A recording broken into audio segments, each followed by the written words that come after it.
Chapter 9. The Man in the Ivory Tower. Richard slipped into the chief executive's office, closing the door as quietly as possible. He didn't move his back from the door, and his feet felt rooted.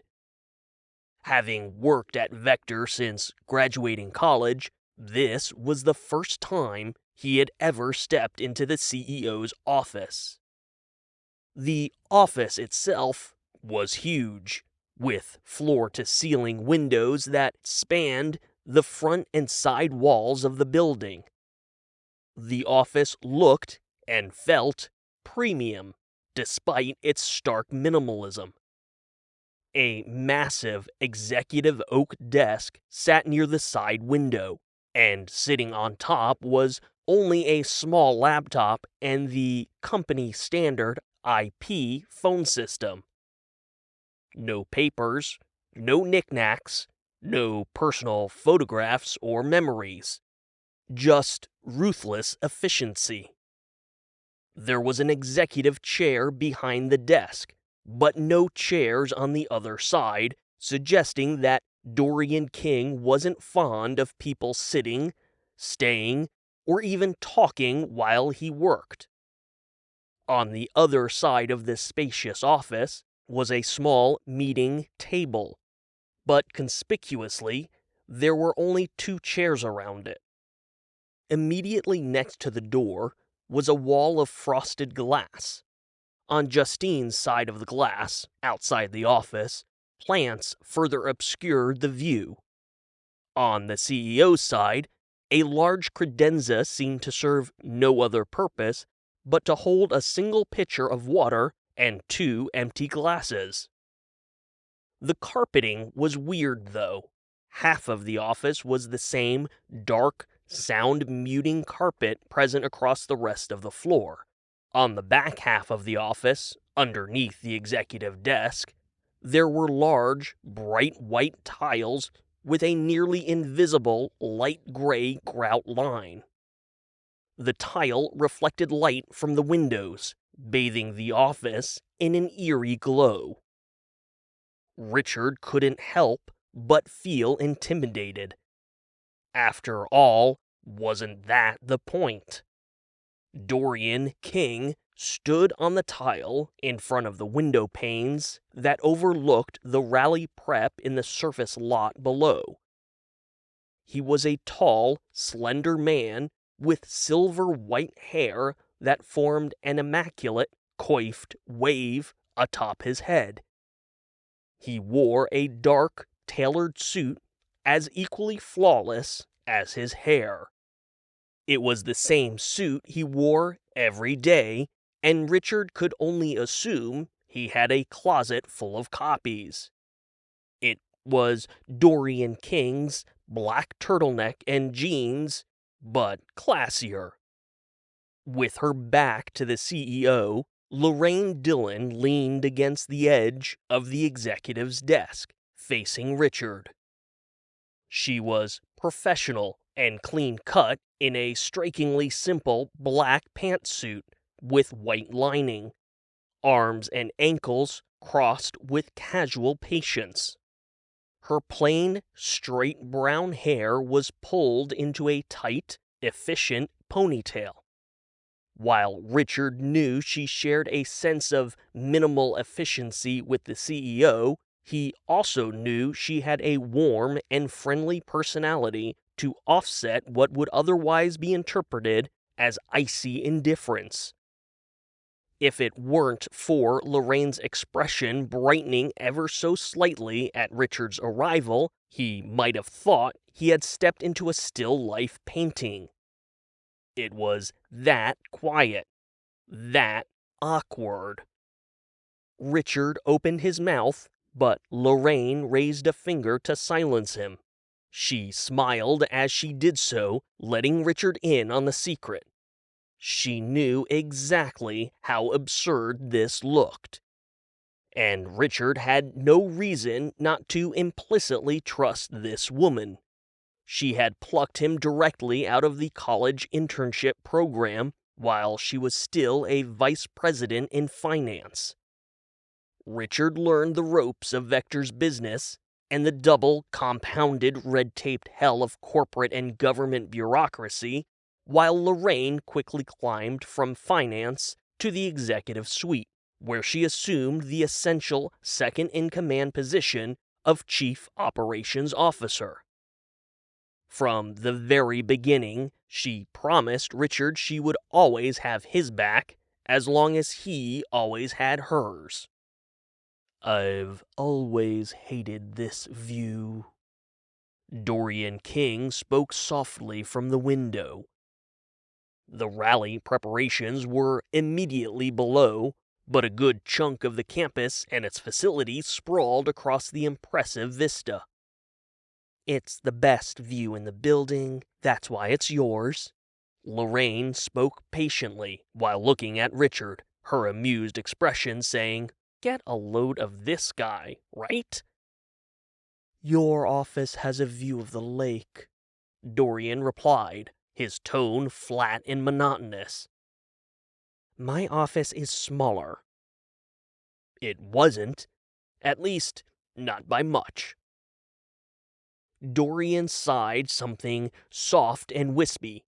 For a moment, Richard almost thought this powerful, much-feared CEO was sad.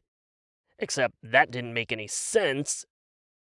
"Look, I think we can put this whole thing to rest right now," Lorraine said, her gaze not moving from her aide. "Richard, you're aware that Dorian and Nicholas Green were childhood friends, correct?"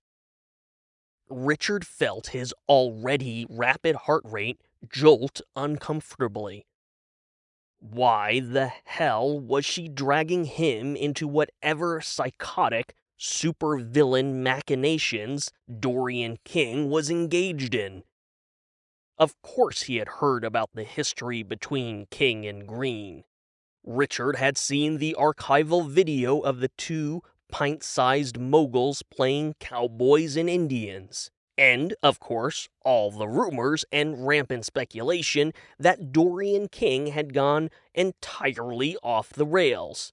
After all, the man was hosting a political rally on a partially government-funded military defense contractor's campus. This was the whole reason Lorraine Dillon had made such a meteoric climb in the company. Someone had to act as the guardrails to Vector Defense's visionary, albeit unstable, founder-in-chief. It was 50 shades of fucking absurdity. Richard opened his mouth to respond, even though he had no idea what to say. Dorian King pivoted on his heel, and suddenly Richard could feel what he could only describe as a soulless, indifferent gaze settle upon him. Richard's eyes darted to his feet, and, if he still had them, his gonads would have shriveled.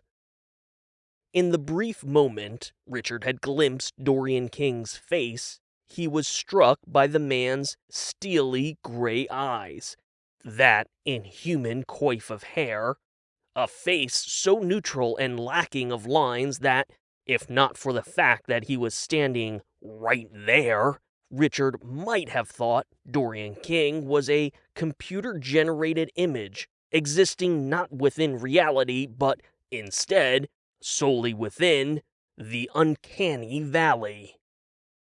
Now, looking at his shoes, Richard felt his throat tighten, cutting off his non-existent words. As she promised all those years ago, Lorraine Dillon had Richard's back, despite dragging him into this uncomfortable situation in the first place. She pushed off the desk and squared her shoulders, waving a dismissive hand at Richard to set him at ease. "Of course you know," she said, forging ahead with an authoritative tone and level of confidence Richard could only fantasize about. "Everyone knows. It's been the talk of the town, and now, with Green's presidential aspirations, it's been the talk of the nation. My point, Richard, is that knowing all of this, aren't you reassured by the fact that the one person who has been a painful fucking thorn in Dorian King's side from the moment she got here? Lorraine smiled, intentionally using profanity to break the tension and humanize the larger-than-life persona that was Dorian King. Aren't you reassured to know that I have personally and thoroughly vetted every detail about this rally to ensure it's in the company's best interests? Richard had slowly looked back up. Dorian King didn't look like he had moved a muscle. Not even a strand of that perfect hair had shifted. Richard's brain felt like it was on the verge of short-circuiting, but Lorraine's slow nodding seemed to be an encouraging prompt. Richard started nodding a little too vigorously. Yes, correct. I mean, the rally itself. Lorraine held up her hand again to cut him off. For the first time since Richard had entered the office, Lorraine turned to face Dorian King. This is what I'm talking about, Dorian. Everything is going to be just fine. Your reputation will remain untarnished because it is your reputation, your relationships, your connections that have primed this company for explosive growth over the next decade. Dorian King's face could have been carved from stone. His empty gaze never strayed from Richard. After a long silence, he said, "Who are you?"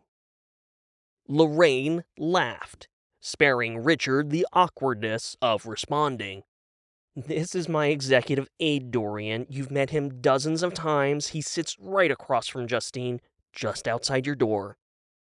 Dorian's blank expression changed only briefly, and only at the mention of Justine, as if the CGI CEO bot was programmed to recognize his own assistant, but no one else. The brief glimpse of humanity evaporated as quickly as it appeared. Richard's mere presence must have been too much to process because the Dorian bot released a shuddering breath before pivoting back to the window. Richard swallowed hard against his dry, broken throat. He raised his wrist toward Lorraine and tapped it with his index finger. She nodded in acknowledgement. "Look, Dorian, I'm already behind schedule," she said, starting toward Richard and the door, crossing the threshold from cold, antiseptic, and unreal tile, and into the warm, comforting embrace of a carpeted, grounded reality. "I think we can all agree that Nicholas Green will be our next governor. In the long run, hosting his rally will help keep us relevant, especially as Lockheed keeps getting more entwined with the current administration. Even if people can't understand that now, they will later." With his back to them, Richard couldn't see Dorian's expression, but he had no doubt it hadn't changed. Lorraine touched Richard's shoulder and nodded at the exit. There was nothing else left to do here. Richard pulled open the heavy door and held it for his boss, quickly following her and breathing a sigh of relief once the door shut behind them. "It's like managing the mood swings of a toddler," Lorraine said, so only Richard could hear, swiftly walking across the suite to Richard's desk. He's feeling apoplectic about people misconstruing his relationship with Green as a tacit endorsement of the candidate.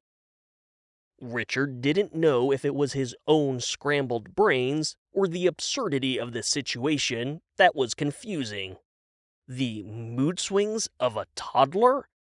Richard would have been surprised if Dorian King even knew what a toddler was, much less what a mood was. And what the hell was this whole rally business supposed to be, if not a tacit endorsement of Nicholas Green for governor? Lorraine read Richard's confusion and explained.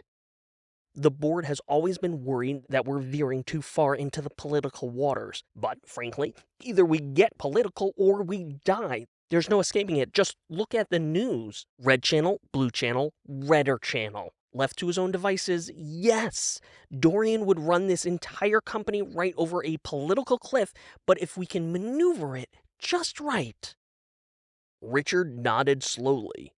It sort of made sense. At least Lorraine seemed to know what she was talking about, and that was enough for him. Brad cleared his throat from the waiting room, and Richard thought of all the gun freaks the Green campaign had been attracting. Isn't Green advocating for states' rights to purchase missiles? He's campaigning on the idea of a state-funded militia. Lorraine flipped through the inbox of mail on Richard's desk. It's all just bullshit rhetoric. He's laying the groundwork for a presidential run. There's nothing he can do as governor, and federal terrorism laws explicitly prohibit exactly that. But the publicity? Even Lockheed, with their war chest, can't purchase that amount of advertising. Brad had stood up, obviously impatient. Richard wanted to make him wait as long as possible. Lorraine, I wanted to talk to you about that manager position. "And you," Lorraine said, pushing open her office door. "But after Brad. Give me 5 minutes and then send him in." She closed the door behind her, and Richard struggled to overcome his disappointment before turning to face Brad. Brad held his hands apart and waited to hear what was going on. Richard sat down at his desk. "Well?" Brad pressed. Richard rubbed his mouth. "She'll see you in 5 minutes." "Really?" Brad said, as if no one could ever have a reason to postpone talking to him. Then he shrugged and sat back down, grinning that stupid fucking shit-eating grin. He glanced over at Justine and winked. 5 minutes, well, there's a lot I could do in 5 minutes, if you know what I mean. At first, Justine didn't look up from her computer. You probably can, but I've always felt it's more effective to do less over a much longer period. When she looked up, she met Brad's gaze head on. If you know what I mean. At first, it didn't seem like he did. But then that $1,000,000 shit-eating grin split Brad's face in two, and he sauntered over to Justine's desk. "You hear about the missiles I got them to add to the exoskeleton suit? I'm supposed to be testing them later today." "I have no doubt you'll be testing your missile quite vigorously," Justine said, once again focused on her computer. "You know, I always enjoy an audience," Brad said, undeterred by Justine's lack of interest. "You should come down. You might see something you like." Before Richard could hear Justine's response, his desk phone chirped. Lorraine was ready to see Brad. Brad tapped Justine's desk before crossing the room. "Just think about it." He stopped at Richard's desk, leaning in to speak privately. "You breathe a word about any of this to Tess, and I will personally tear your fucking balls off and shove them so far up your asshole you'll be coughing testicles for the rest of your life. Dicks before clits. You get me, Colonel Dickman?" Brad tapped his palm against Richard's cheek before stepping inside Lorraine's office. What a grade A fucking tool.